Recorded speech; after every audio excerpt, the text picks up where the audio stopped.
আলহাকুমুত তাকাসুর হাত্তা যুরতুমুল মাকাবির। আহা, কুরআন শরীফ 30 পারা।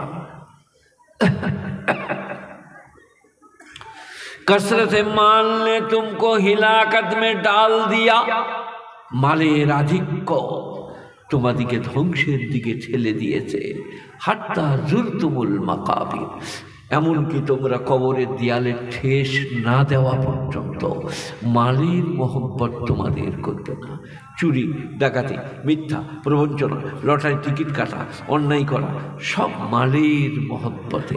অথচ এরপরে আরেকটু সরে চলুন কোরআন শরীফে, ওয়াইল কুল্লি হুমাযাতিল লুমাযা আল্লাযী জামা মালান ওয়াদ্দাদা।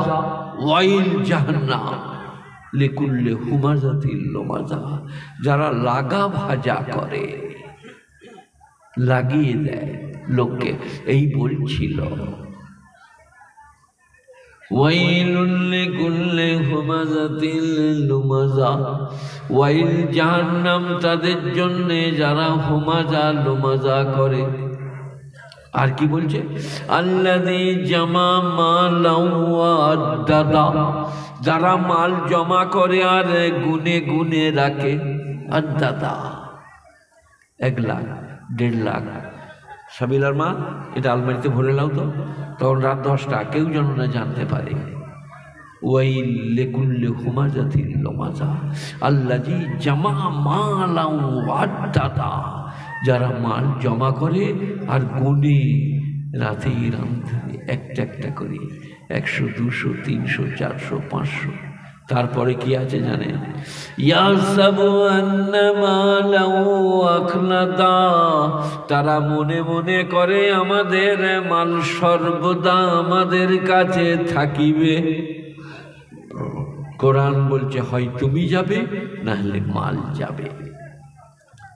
উপনিষদে আছে, নবীনন্দতে জীবনম মরণম কাল প্রতিক্ষেত নির্দেশং ভৈতুক যথা সুখবন্তবানং দুঃখং দুঃখবন্তবানং সুখং ন লভতে নিত্যং সুখং ন লভতে নিত্যং দুঃখং। পৃথিবীতে কেউ চির সুখী নয়, কেউ চির দুঃখী নয়।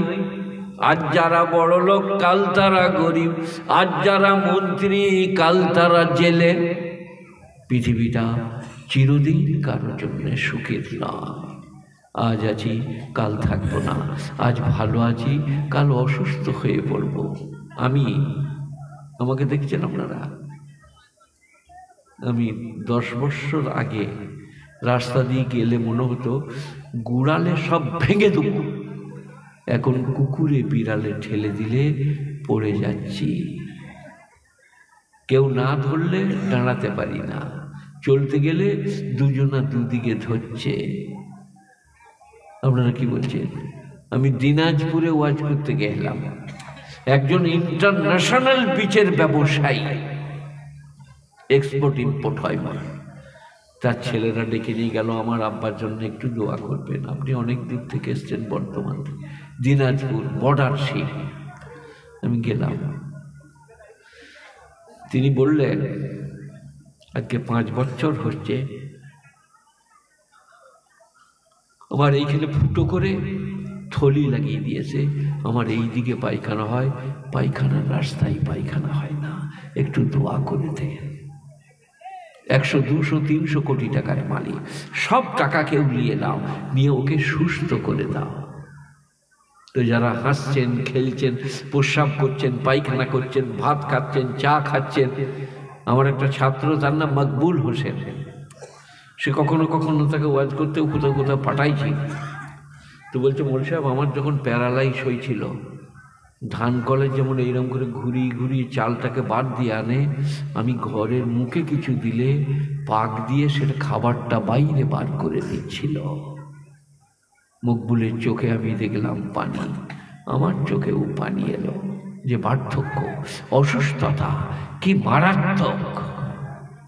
আমার এইখানটা পড়ে যে একটু ফ্র্যাকচার হয়ে গেল, 2 মাস বেড রেস্ট, চেয়ারে বসে বালতিতে পায়খানা, বালতি ফেলে আসবে কে? আমার ওয়াইফ, অর্ধাঙ্গিনী, প্রেয়সী, আসমার মা। আসমার বিয়ে দিয়েছি বীরভূমে, কিন্তু পুরুষ কি জাত বলবো না, নেমক হারামের জাত বলবো না, স্ত্রী দিকে মনে রাখে না, অর্থাঙ্গিনী, প্রেয়সী, জীবন সঙ্গিনী। এক্ষুনি আমি যেখানে আছি আমার ভাইজি হচ্ছে উজগায়ের মেয়েদের বলছে কেমন আছে চাচি, এমনও ভালো আছে, সব আমার খেদমতটা সেই করে, খাবার নিয়ে আসে, রান্না করে। স্ত্রী, অর্ধাঙ্গিনী, প্রেয়সী, 14 বছর কলিজার টুকরা তাকে আপনার হাতে দিয়েছে, তার গায়ে হাত দেন কি করে, কষ্ট দেন কি করে? বাপ যদি শুনবে আমার মেয়েকে মেরেছে, বাপের কি কষ্ট হবে? সেদিন আমাদের ইমাম সাহেব বলছিলেন, যারা বিয়েতে পণ নিয়েছ পায়ে হাতে ধরে ফেরত দিয়ে এসো। আমি বলছি ফেরত দিয়ে আসতে হবে না, আপনি যে শ্বশুর বেঁচে থাকলে শাশুড়ি বলুন যে আমি পণ নিয়েছি, আপনারা আমাকে ক্ষমা করুন। আমার ফেরত দেওয়ার মতো সঙ্গতি নাই, ক্ষমা করে দিলেই ক্ষমা হয়ে যাবে। বিয়েতে পণ নিতে নাই, হারাম, কতি হারাম।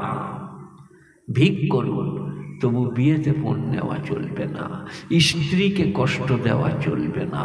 অর্ধাঙ্গিনী, প্রেয়সী, আধখানা ডিম খেয়ে আধখানা মুখে দিয়ে দেন। মাছ যদি দেয় একটা পিস রেখে দেন। মাছের মাথা দিলে আধখানা 14 আনা খেয়ে নেন, 2 আনা ফেলে রাখুন বাটিতে, বলে ওটা খেয়ে নেন, বলুন না এটা তুমি খাবে। তবে স্বামী, গায়ে তেল, পায়ে তেল, মর্দ মানুষদের মাথা না ধরতে ধরতে এমনি করছে, ভিক্স লাগিয়ে দেন, মনে হচ্ছে যেন ওর বাপ ভিক্স লাগাবার লেগেই বিয়ে দিয়েছে।